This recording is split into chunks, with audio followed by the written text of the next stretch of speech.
Greetings, friends. City Manager Wilson Hooper here with a preview of next Monday's Brevard City Council meeting. The meeting will start, as always, with public comments, where members of the general public may address council on a topic of their choosing for 3 minutes. Next, the oath of office will be administered to a new city staff person, and Mayor Kopoloff will read proclamations regarding Juneteenth and Pride Month.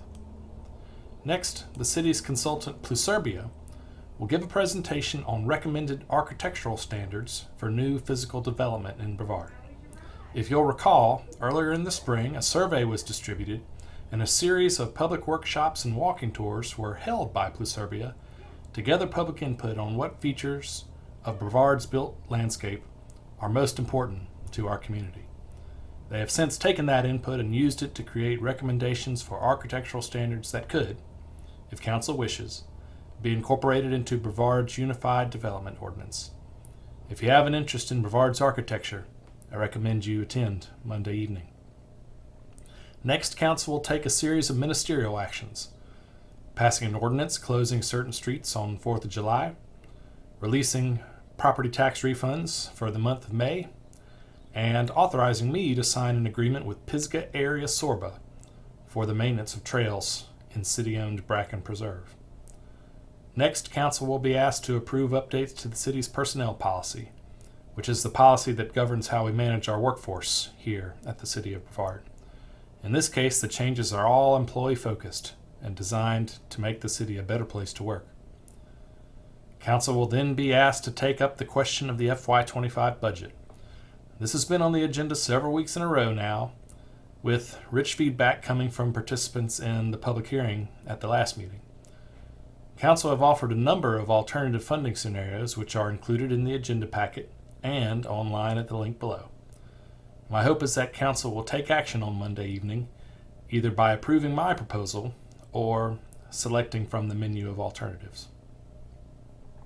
After the budget conversation and hopefully vote, Council will be asked to vote on the subjects of last week's other public hearings: a voluntary annexation of property near Lambs Creek Road, and revisions to the UDO regarding group developments and subdivisions. The latter changes are designed to clarify our subdivision rules and loosen certain regulations in the hopes of making the creation of housing a little bit easier.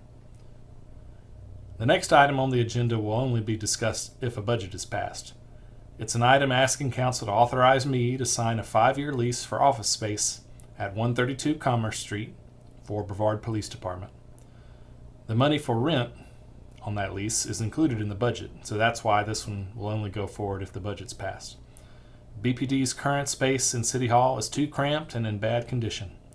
This lease will give them a larger, safer, and healthier space to work in, which I think is the least we can do for our men and women in blue.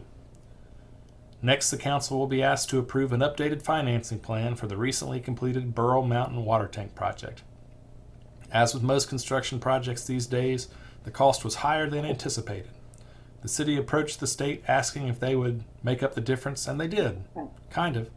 The state has offered to extend the city a 0% loan to pay the difference, which will pay back over a number of years, with revenue from our water and sewer rate collection. Stretched out over the loan term, the payments will be manageable. Council is being asked to accept this offer and approve the necessary accounting moves to make the first payment. Finally, Council will be asked to amend its public meeting calendar in 3 ways. First, to add a joint meeting of the Council, Acoustic Trail Advisory Committee, and Parks, Trails, and Recreation Advisory Committee on June 26th. Second, to cancel Council's July 15th regular meeting. And third, to hold a regular Council meeting in August at the Mary C. Jenkins Community Center. As always, all the same information we give to Council is included in the packet we publish publicly, which is linked below. I hope to see you on Monday night.